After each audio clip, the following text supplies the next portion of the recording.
Hi, it's Jane here, and welcome back for my next tip for those first home buyers who are looking at buying their first home, especially those of you who are preparing for the first home loan deposit scheme round two.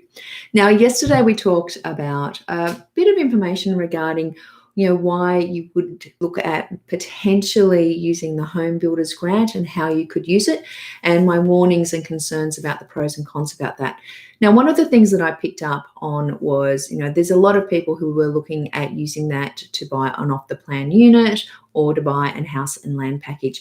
And today I just want to talk about buying units versus houses. Now, the top three questions that I get asked are always, should I buy new?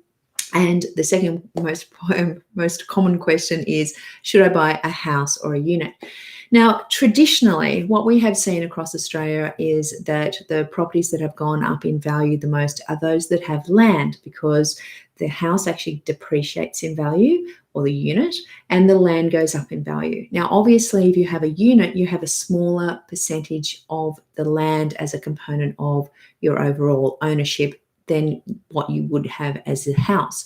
So my concern with people who are buying units, and I do own a unit, but is that they're not aware of all of the issues that come with it. Now, let's be very clear here. We know that there has been an oversupply of units in some of the major capital cities throughout 2019 and through 2020. We know also there's been some building regulation issues and fire issues that we've had with some of the newer units that have gone up.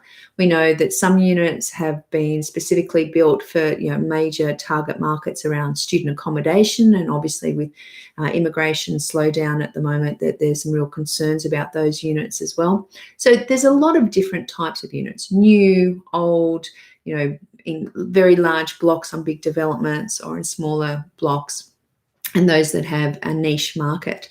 Now, my concern with buying a unit, and especially a new unit, is there's nothing that actually distinguishes your unit against any of the other units in the complex.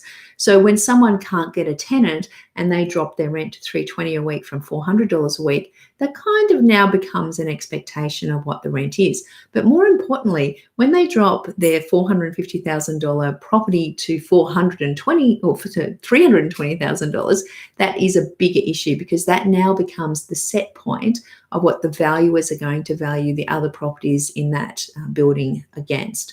So you are actually at the mercy of the market. Now, what often happens in new units as well is new units all come on for sale and rent at the same time. So if you bought a new unit, what you'll see is the people who are investors also then put their property on the market at the same time to lease that property out. Now, if you're going to be clever about this, potentially what you would do is maybe have a 6-month lease or a 9-month lease, so your lease comes up at a different time than everyone else's in the market. But, there's all of these risks that are associated with it. Now, buying off the plan, traditionally what happens is, you're buying in 2018, you're buying at 2020 prices because the developer sees that over that period of time, the property should go up in value. What can happen, though, is that it's you as the buyer who's taking all this risk, and not the developer. So arguably, you should possibly not only be buying at 2016 prices, but even lower than that, because there is actually more risk associated with you taking on that property. Now, I recently had a client who took on a property to purchase off the plan. It was supposed to be finished by 2018. It has only just been finished in 2020. Now, due to COVID, his employment change, circumstances have changed, and he can't complete that sale. And the developer who's delayed this for over 2 years now has just said in 3 weeks' time you have to settle. Now, there's tens of thousands of dollars, a 10% deposit that could be lost due to the fact that they're not going to be able to sell that property or purchase that property. But there could actually be an economic cost. So if he'd bought that for $50,000 deposit, so $500,000 property, so he'd secured the property with $50,000, and that $500,000 property is now going to sell at $450,000 or less because of where the market is, he could also be up for that change in price. So there are a lot of issues associated with buying off the plan or pre-purchasing like that. And as I've also discussed, with the value of your property being affected by the other properties in the area.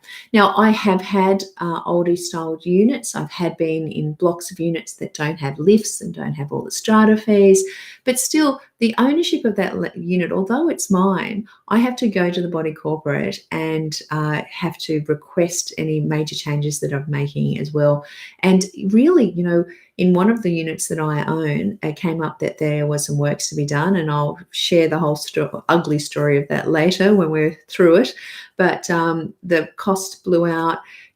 Per unit was up for over $100,000 each in the costs of the renovations and improvements were going to be made. It's still not completed. There's little old ladies who are selling their units because they can't afford to keep them because they were living on their pension, and this has just taken the last of their money. So just horrible stories. And that's because works had to be done, and the group decided on going one way, and that resulted in very, very large costs.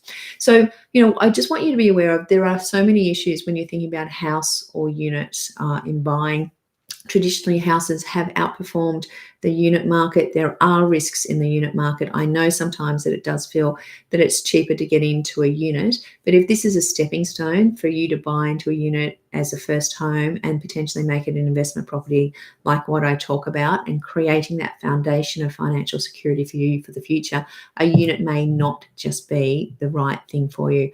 Now, I do have an ebook that I can share with you. If you go to, when I tell you in one moment, if you go to janeslacksmith.com.au/hunting-properties, and I'll actually put this in the links for you below. But if you go to that page, I'm going to put in there an ebook for you with the 3 top questions that I answer, because I really think before you go ahead and buy a unit, you should be aware of all of the risks. It might be cheaper, but it might just be something that could set you back many, many years. Anyhow, I hope this has been of benefit to you. And as always, here is to your property success. Bye for now.